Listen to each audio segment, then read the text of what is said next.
Hi, in this video I will quickly share how I prepare for the market and how I mark my supply and demand zone that I will be looking at during my trading. So basically I start from top and then I try to go to the bottom, and as I can already see that I only need to focus on this part where price is moving currently in this range. So I don't have to worry anything about above at this point and anything above this point, because I'm confident that the tomorrow price will be around this area only. So all I have to mark supply and zone within this area, and if it goes beyond that, then we'll see what other area we need to look at. But for now I will focus on this area. So what I basically do, I start with the highest level in that area. So as you can see, this is the area with the highest price. So I will try to zoom into that one, and then I will try to mark that level. And as this has been tested twice, we can also apply the principle of support and resistance as well if you are using that. So we'll mark that one, and we'll start with 4 hour, and we'll also say the highest. And to briefly let you know, I always start analyzing my supply and demand area from 4 hour, then I move to 3 hour, 2 hour, 1 hour, 195 minute, 90 minute, 45 minute, 30 minute, and I don't try to go below that while I'm marking the zone as a preparation for the market. But I will be looking at those 15 minute, 10 minute and 5 minute while I'm trading, so I'm not worried about that. But right now I will be marking anything that is above 30 minute to 4 hour. So we got that one. And so how I will be marking my supply and demand, if you are new to this concept, is so basically to determine my supply and demand level, what I try to do, I try to look for the area where, let's say, buyer was really aggressive and were able to push the market higher, but after certain level the seller stepped in and they were able to push the market rapidly. It shouldn't be like something like a stair, but like the rapid fall. As you can see here, there was like continuous fall in the market. Again, the same thing can be said where the market, the buyer were able to push the market, but what happened after this level, the seller were able to push the market rapidly. And then we'll also try to look at like the wicks, if the market is way too volatile, because sometimes we have to be very careful with supply and demand, because like there was a rapid fall and this could be due to the news. So you have to be very careful with that one. I don't basically like to mark anything that is has like way too longer wicks. For example, I will never try to mark this one, because like I can see there is a huge wick that is almost covering the other falling candle. So this cannot be considered as supply. Now in the same area you have to understand, like I can see there is another supply level, and I'll mark that one, and I'll mark that as 4 hour as well. And you have to always understand, like if there is a clear 4 hour and if another time frame falls within that area, you don't have to worry about that, because the higher time frame is always powerful as compared to the lower one. I can see another supply zone here.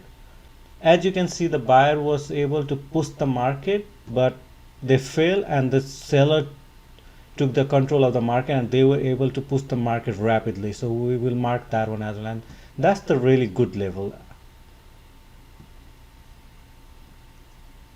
Market 4 hours as well.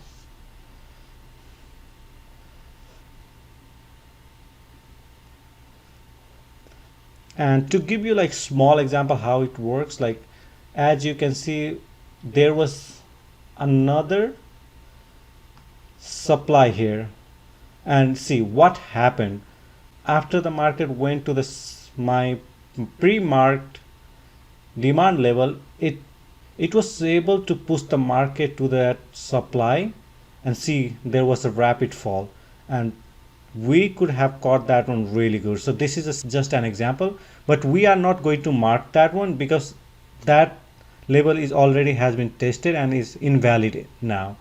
As you can see, it was tested one and it was broken one, so we are not going to mark that one, so we're just gonna remove that. So right now I'm not seeing anything in 4 hour because we all were already able to find three levels in 4 hour. Now we'll move to 3 hour,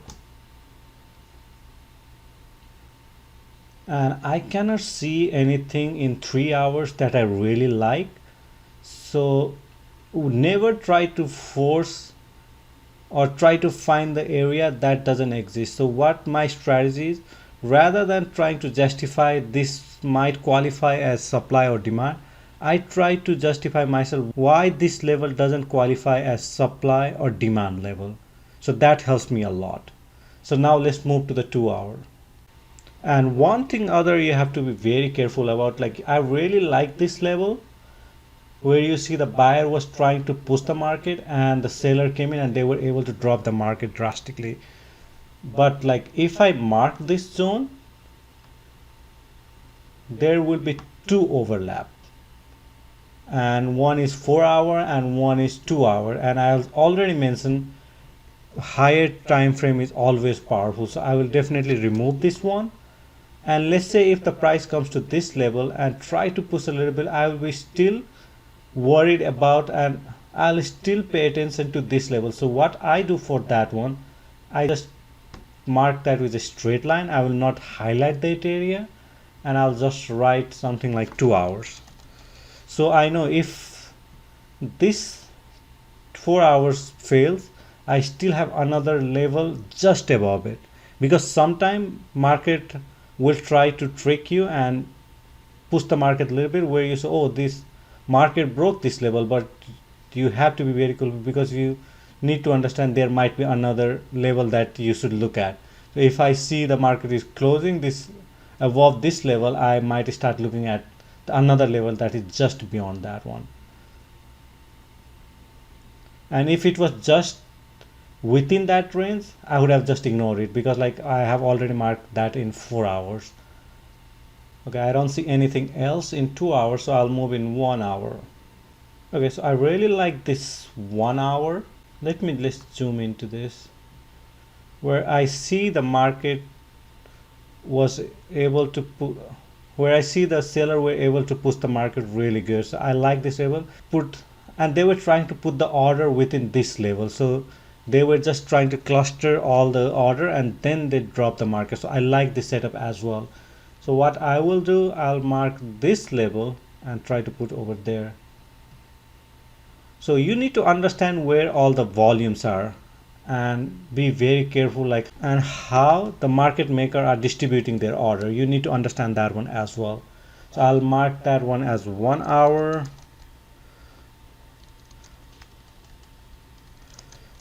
With volume, so that I can understand like even though it's 1 hour, there is a high volume in that specific area, and I think the current market is already at that level. And you can see one of the simple example, like as soon as the market came to that level, it started dropping. So this is like very powerful. Market came to that level and we are in one hour. So basically trading will be using 1 minute, 2 minutes, or max 5 minutes. So this one is really good. Like as you see, as it came to that level, it started dropping. So you have to properly mark all the zones because we already know there was a high volume sitting in this area. So that's why the market is falling now. Let's try to go to the 195 minute as well, and this is already marked. I'm not too worried about that one. This one is already marked. I can use this label, but don't like that one because it has a huge wick on that one. So let's move to 90 minute.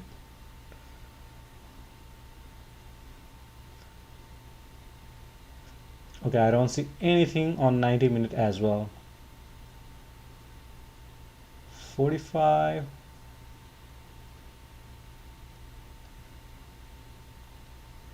Okay, there might be one. So I like this one. Let's zoom in. I like this one as well, where you see buyer were trying to push the market, but seller got more aggressive, and they were able to push the market below with the high volume. Now let's do the look at the 30 minute.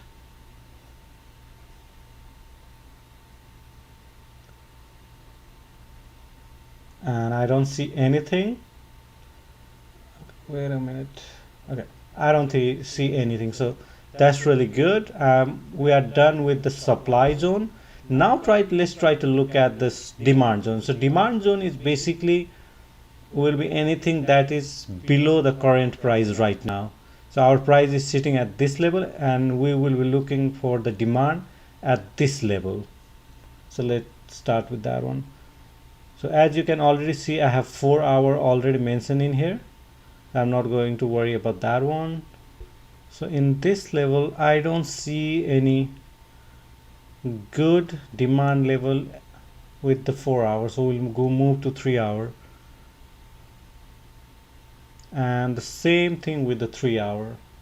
Let's do the 2 hour.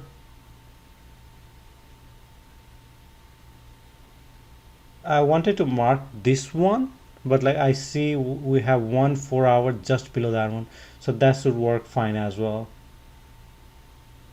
And I can actually mark this one, but like I don't like how the market moved after one. It like the stairs, but we are looking for something like where we got a massive move. So I'll not mark that one. And another reason, it has already been tested where market came to that price and it jumped already. So we are not looking for anything in this area right now. It might be already invalidated. Let's try to go for 1 hour. And don't try to force to find that area. Like, so I'm still not convinced with any of the area in even 1 hour.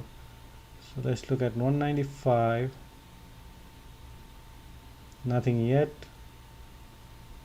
90 minute. I kind of like this area, but the wick is way too big. So we will see if we can find something better in a smaller time frame.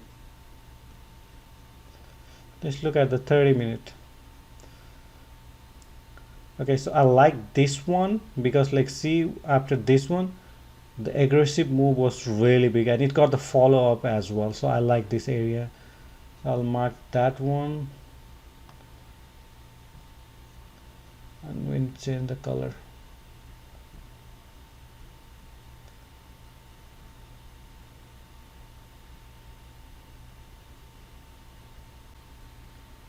And I like this one even though it has big wick, but I like how buyer was able to push the market really high, and even the wick is not way too big, so this might work as well.